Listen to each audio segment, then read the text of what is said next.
9 मार्च हिंदी का पूरा पेपर मिल चुका है। नमस्कार बच्चों, अगर आप राजस्थान बोर्ड कक्षा 9 के स्टूडेंट हैं और 9 मार्च हिंदी पेपर की आप तैयारी कर रहे हैं तो ये वीडियो आप सभी स्टूडेंट के लिए स्पेशल है। वीडियो को आपको कंप्लीट देखना है। इस वीडियो के अंदर मैं आपको राजस्थान बोर्ड कक्षा 9 हिंदी का एक ऐसा पेपर देने वाला हूं जो आपके 9 मार्च को आने वाला है। अगर आपने एग्जाम से पहले इस कंप्लीट पेपर को आपने अच्छे से तैयार कर लिया तो 9 मार्च को हिंदी के पेपर में पूरे 100 नंबर आप फोड़ सकते हैं। और पूरा पेपर इस वीडियो के अंदर मैं आपको हल सहित देने वाला हूं, तो वीडियो को आपको कहीं पर भी स्किप नहीं करना है, वीडियो को आपको कंप्लीट देखना है। और पेपर को स्टार्ट करने से पहले आप सभी बच्चों से मेरी एक छोटी सी रिक्वेस्ट है कि सभी बच्चों को कमेंट बॉक्स में जय माता दी जरूर लिखना है। माता रानी के आशीर्वाद से 9 मार्च हिंदी का जो पेपर है वो आपका एकदम अच्छा जाने वाला है और सभी बच्चे 9 मार्च हिंदी के पेपर में पूरे 100 नंबर फोड़कर आने वाले हैं। तो सभी बच्चों को कमेंट बॉक्स में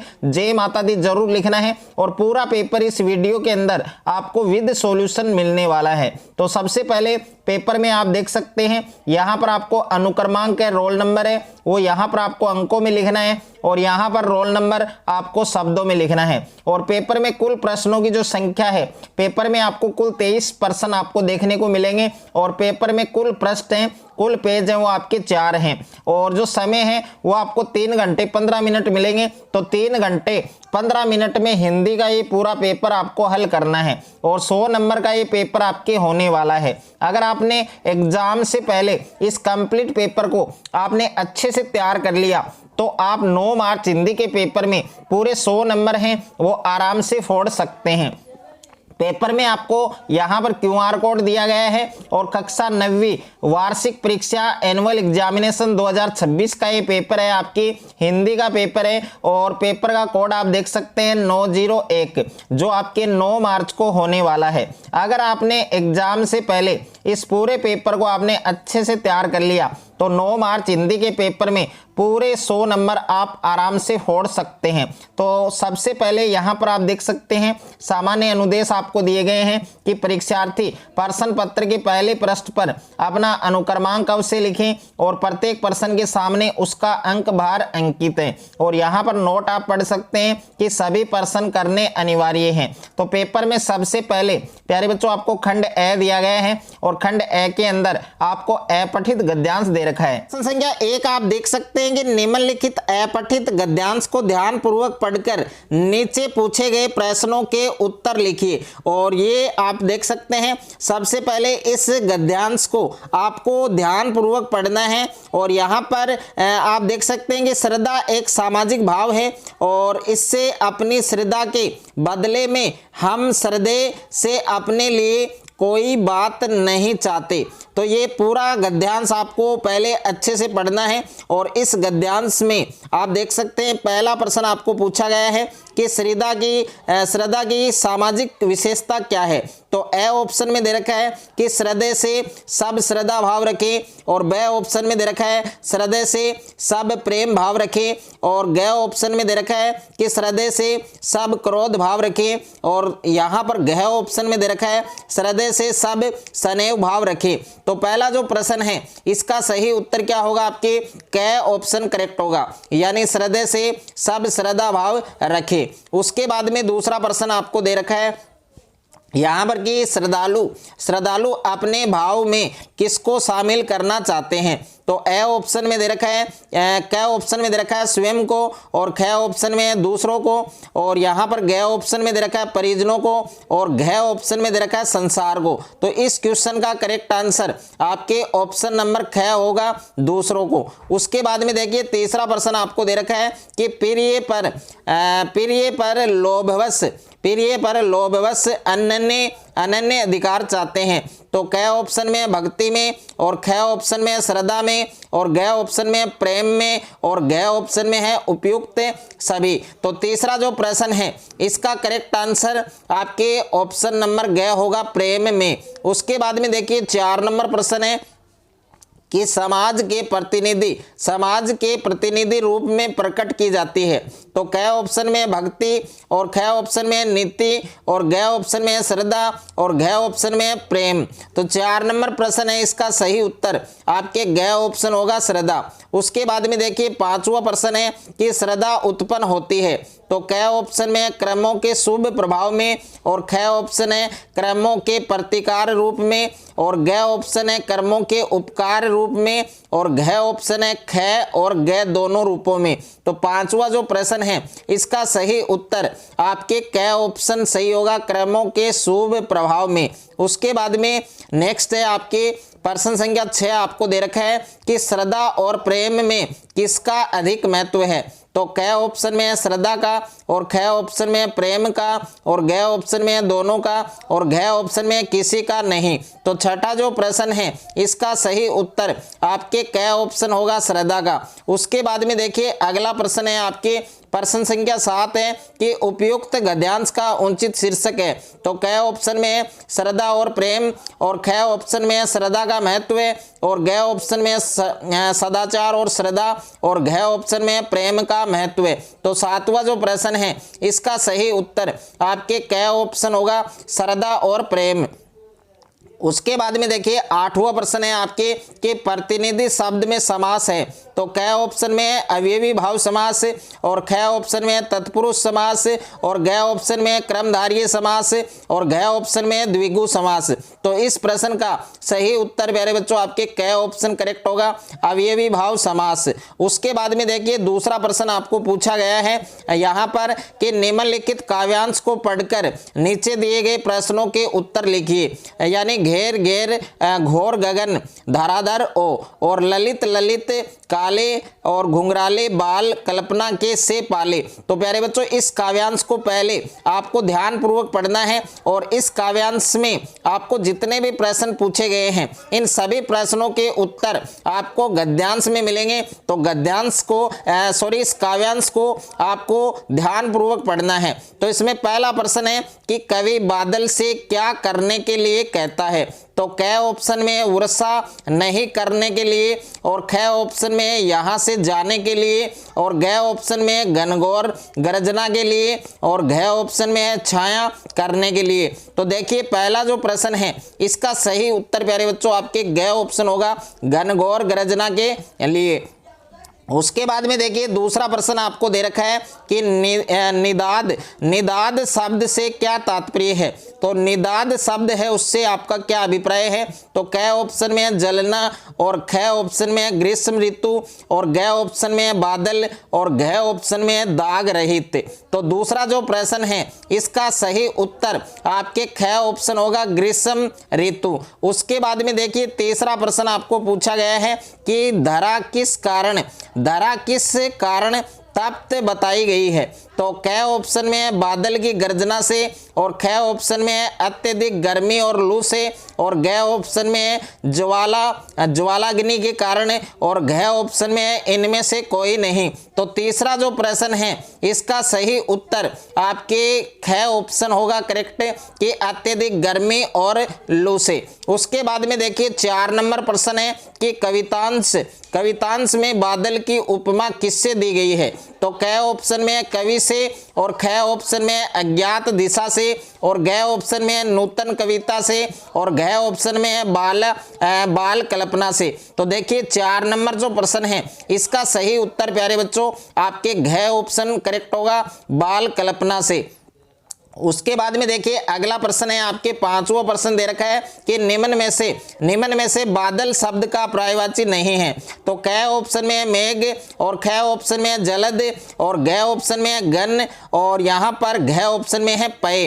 तो देखिए 5वां जो प्रश्न है इसका सही उत्तर आपके घ ऑप्शन करेक्ट होगा। और छठा प्रश्न है कि उपयुक्त काव्यांश का उचित शीर्षक बताइए। तो छठा जो प्रश्न है इसका सही उत्तर आपके क ऑप्शन सही होगा बादल गरजो। उसके बाद में देखिए अगला प्रश्न है आपके प्रश्न संख्या 7 आपको दे रखा है कि विक्कल विक्कल विक्कल विक्कल उन्मन थे, उन्मन पंक्ति में कौन सा अलंकार है? तो क ऑप्शन में यमक अलंकार, और ख ऑप्शन में श्लेष अलंकार, और ग ऑप्शन में उपमा अलंकार, और घ ऑप्शन में अनुप्रास अलंकार। तो 7वां जो प्रश्न है इसका सही उत्तर प्यारे बच्चों आपके घ ऑप्शन सही होगा, अनुप्रास अलंकार। उसके बाद में देखिए तीसरा प्रश्न आपको पूछा गया है कि रिक्त स्थानों की पूर्ति कीजिए। तो इसमें पहला प्रश्न है कि लेखिका शब्द में कौन सा प्रत्यय है? तो लेखिका शब्द इसमें कौन सा प्रत्यय है? आपके इक्का प्रत्यय है। तो पहला जो रिक्त स्थान है इसमें आपको इक्का लिखना है। और दूसरा है आपके कि संज्ञा व सर्वनाम की विशेषता बताने वाले शब्दों को कहते हैं। तो संज्ञा और सर्वनाम की विशेषता बताने वाले शब्दों को क्या कहते हैं? विशेषण कहते हैं। तो दूसरे रिक्त स्थान में प्यारे बच्चों आपको विशेषण लिखना है। ओके। उसके बाद में देखिए तीसरा प्रश्न है आपके कि परीक्षा में कौन सा उपसर्ग है? तो परीक्षा है इसमें आपके परि उपसर्ग है, तो इसमें आपको परि लिखना है। और 4 नंबर प्रश्न है अनुज का विलोम शब्द। तो अनुज का विलोम शब्द आप सभी बच्चों को कमेंट बॉक्स में बताना है, और जो स्टूडेंट इस क्वेश्चन का करेक्ट आंसर बताएगा उसका कमेंट वो पिन किया जाएगा। तो कमेंट के अंदर इसका करेक्ट आंसर बताना है और साथ में अपना नाम भी बताना है। 5वां प्रश्न है कि परसर्ग ने के कारण क्रिया सदा में होती है। तो 5वां जो प्रश्न है इसका सही उत्तर प्यारे बच्चों आपके भूतकाल होगा। क्या होगा? भूतकाल। तो इसमें आपको भूतकाल लिखना है। उसके बाद में देखिए अगला प्रश्न है 6ठा प्रश्न है कि आंखों का तारा होना। आंखों का तारा होना मुहावरे का अर्थ क्या है? बहुत प्यारा होना। क्या होना? बहुत प्यारा होना। तो आंखों का तारा होना इसका मुहावरे का अर्थ होगा बहुत प्यारा होना। ये आपको बच्चों इसमें लिखना है। उसके बाद में देखिए प्रश्न संख्या 7 है कि पवन का पर्यायवाची है। तो पवन का पर्यायवाची क्या होगा? पवन का पर्यायवाची आप हवा लिख सकते हैं बच्चों, और हवा के अलावा आप वायु लिख सकते हैं, और वायु के अलावा आप समीर भी लिख सकते हैं। तो ये तीनों आपके पवन के पर्यायवाची शब्द हैं। उसके बाद में देखिए 8वां है कि वाक्य के अंग होते हैं। तो वाक्य के कितने अंग होते हैं? 2 अंग होते हैं। तो इसमें आपको 2 लिखना है। उसके बाद में बच्चों जो सेक्शन बी दे रखा है आपके खंड ब दे रखा है, और खंड ब के अंदर प्रश्न संख्या 4 के अंदर इसमें पहला प्रश्न है कि सूत सूत युगम शब्दों का क्या अर्थ है? तो यहाँ पर देखिए इस सूत का अर्थ होगा आपके पुत्र। क्या होगा बच्चों? पुत्र। और इस सूत का अर्थ होगा आपके धागा।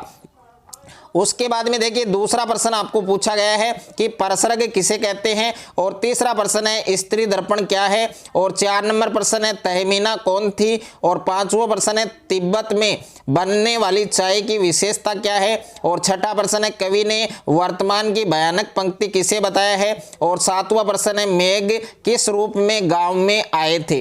तो अगला प्रश्न है आपके प्रश्न संख्या 8 दे रखा है कि कवि रसखान मनुष्य के रूप में कहाँ बसना चाहते थे, और 9वां प्रश्न है इस जल प्रलय में शीर्षक पाठ के लेखक कौन है, और 10वां प्रश्न है परदानसी शब्द से क्या तात्पर्य है, और 11वां प्रश्न है गोपाल प्रसाद किस विचार का व्यक्ति था, और 12वां प्रश्न है परसर्ग ने का प्रयोग किस कारक के साथ होता है। उसके बाद में प्यारे बच्चों अगला प्रश्न है निम्नलिखित लघुतरात्मक प्रश्नों के उत्तर लगभग 40 शब्दों में लिखिए।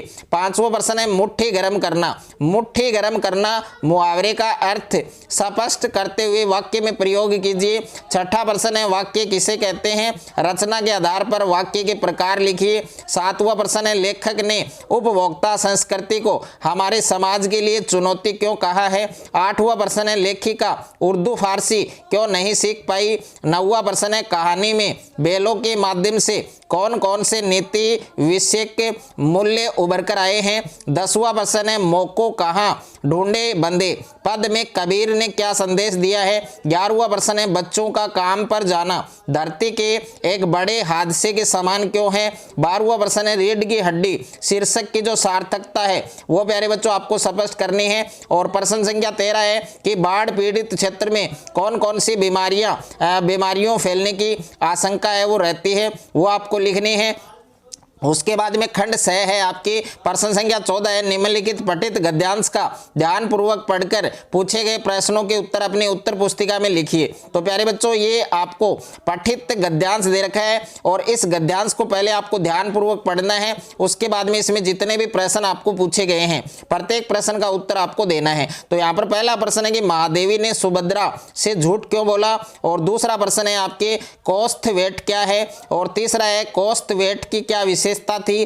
4 नंबर है जब सब खेलते थे उस समय लेखिका क्या करती थी। 5वां है सुभद्रा जी ने किसकी तलाशी ली, और छठा प्रश्न है सुभद्रा जी पूरे हॉस्टल में क्या दिखा आई। और उसके बाद में प्यारे बच्चों अथवा में भी दे रखा है, अगर आप अथवा वाला करना चाहें तो अथवा वाला कर सकते हैं। उसके बाद में देखिए प्रश्न संख्या 15 आपको दे रखा है कि निम्नलिखित पठित काव्यांश को ध्यानपूर्वक पढ़कर पूछे गए प्रश्नों के उत्तर अपनी उत्तर पुस्तिका में लिखिए। तो ये आपको काव्यांश दे रखा है और एक इसके अथवा में दिया गया है। अगर आप अथवा वाला करना चाहें तो अथवा वाला कर सकते हैं, बट आपको दोनों में से एक को आपको करना है। तो इसका स्क्रीनशॉट आप लेना चाहें तो ले सकते हैं। उसके बाद में प्यारे बच्चों प्रश्न संख्या 16 आपको दे रखा है कि कवियत्री ललगद ने परमात्मा की प्राप्ति का क्या उपाय बताया है। अथवा में प्रश्न है सांवले सपनों की याद पाठ से क्या प्रेरणा मिलती है, यह आपको लिखनी है। और प्रश्न संख्या 17 दे रखा है कि शिक्षा बच्चों का जन्मसिद्ध अधिकार है, इस दिशा में लेखिका के प्रयासों का उल्लेख कीजिए। अथवा में प्रश्न है रीढ़ की हड्डी एकांकी का क्या उद्देश्य है, यह आपको लिखना है। 18वां प्रश्न है कवि रसखान का परिचय दीजिए, और इसके अथवा में प्रश्न है मुंशी प्रेमचंद है उसका परिचय देना है। तो दोनों में से एक क्वेश्चन आपको करना है। और उसके बाद में खंड द के अंदर प्रश्न संख्या 19 है उपभोक्तावाद संस्कृति का व्यक्ति विशेष पर क्या प्रभाव पड़ा है, पाठ के आधार पर आपको स्पष्ट करना है। और अथवा में प्रश्न है या मुरलीधर की अदरान दरोगी इसमें निहित भाव और शिल्प सौंदर्य को स्पष्ट कीजिए। प्रश्न संख्या 20 है मेरे संग की औरतें, और इस पाठ का मूल प्रतिपाद क्या है, यह आपको स्पष्ट करना है। और अथवा में प्रश्न दे रखा है कि अच्छा है कुछ भी नहीं, कलम थी वह भी चोरी चली गई। अच्छा है कुछ भी नहीं, मेरे पास मूवी कैमरा और टेप रिकॉर्डर आदि की तीव्र उत्कृष्टता होते हुए भी लेखक ने अंत में उपयुक्त कथन है वो क्यों कहा।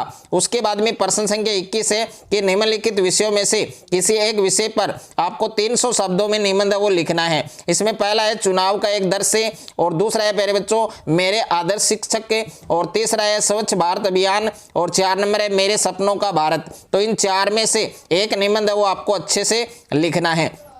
प्रश्न संख्या 22 है कि स्वयं को देवली निवासी रितेश मानकर कोटा निवासी अपने मित्र को अपने गांव में ग्रीष्म अवकाश बिताने हेतु एक पत्र लिखिए। अथवा में प्रश्न है वार्षिक परीक्षा तैयारी पर 2 मित्रों के बीच संवाद लिखिए। और 23वां प्रश्न है आपके विद्यालय में SUPW शिविर आयोजित हुआ है, इस पर आपको एक प्रतिवेदन तैयार करना है। तो प्यारे बच्चों 9 मार्च हिंदी का जो पूरा पेपर है वो इस वीडियो के अंदर मैंने आपको बताया है। पूरा पेपर आपको अच्छे से तैयार करना है।